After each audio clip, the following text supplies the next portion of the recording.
Hi everybody, Tom here. I want to show you Epicormic sprouting on Fraxinus Americana, the white ash.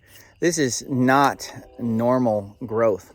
This is a reaction to something that's going on, and if you don't know, you will in a couple of minutes. So look at all these crazy horizontal sprouts coming out of the stem of this ash tree. This is a result of being attacked by the emerald ash borer. That's an insect that the adult of which is bright metallic green, hence the emerald. But it's the larvae that does the damage. It looks kind of like a tapeworm in my opinion. And it's under there between the bark and the wood in the vascular cambium, eating the vascular system of the tree, and therefore killing it in pretty short order too. It's been around for years. We've had emerald ash borer here in western New England for 8 or 10 years. Came to the United States in was thought to be about 2012 in the Midwest. Came down through the St. Lawrence as part of global trade. It originates in Asia, and the native ash trees have no defense to them. So they do what they can. They react as best they can to their vascular system being interrupted. And epicormic sprouting is one of these reactions. The tree is trying to do whatever it can with whatever it's got left.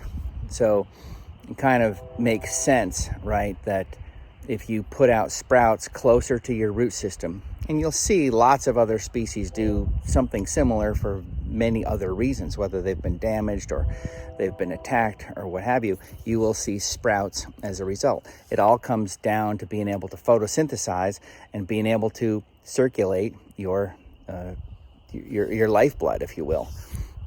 In this case, in a tree, it's the sap that moves around the water and the nutrients coming in, going up, and then coming back down with the results of photosynthesis, the starches that need to be stored in the wood and in the roots and given back to the soil, and that whole cycle.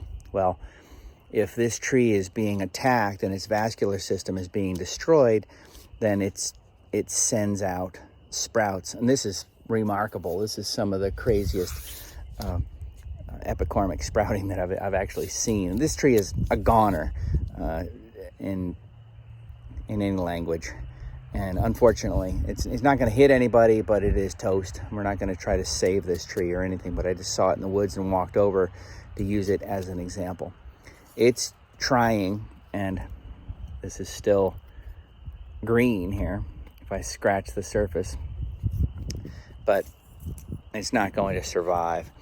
It is a last-ditch effort of this tree to try to survive by putting out some branches, by putting out some foliage, to photosynthesize and reinvent itself as potentially as a smaller tree to sustain this ridiculous stress. Anyway, it's in this particular case, because we know that it is most often caused by the emerald ash borer. It allows me to assess the situation from hundreds of feet away. Not only is it an ash, but it's got epicormic sprouting. And you'll also see that patchy blonding where the bark gets knocked off by woodpeckers who are looking for the borers inside the tree. All of these different things add up, but epicormic sprouting is really easy to see, and it tells a sad story. That's that. Now, shut this thing off and get outside.